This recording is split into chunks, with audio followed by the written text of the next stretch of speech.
过来是民众党的党主席郭文哲败选了后，为着要来维持着热度，每礼拜二甲拜五拢会到立法院党团来开会，争取着献光的机会。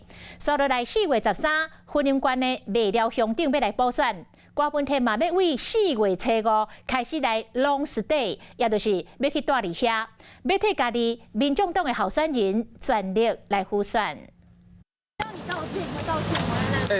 那个，请吴怡轩的。干脆你排个时间让我来好好跟他回答。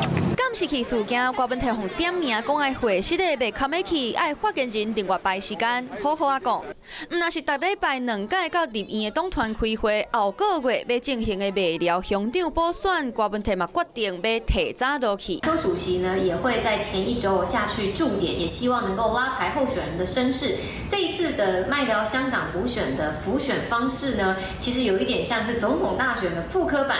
有关战绩来对应郭文哲规划4月初5到12伫麦寮当地中环宫乡客大楼住8天，就是上阵伫咧总统大选的期间，郭营配伫咧当地摕到8235票，得票率超过33%，超过拿赢嘛含立赢，敢若差400多票，只要有拼赢的机会，就要拍拼甲票留予家己人。我们8位立委以及我们的这一些议员们都会下去一起辅选啊，包含扫街，包含陪同座谈。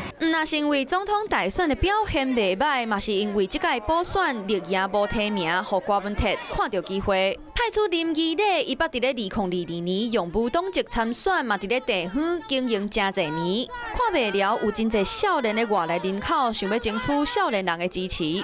郭文哲落去8天党公职嘛，拢总动员维持选举的热度，为基站开始，搁再出发。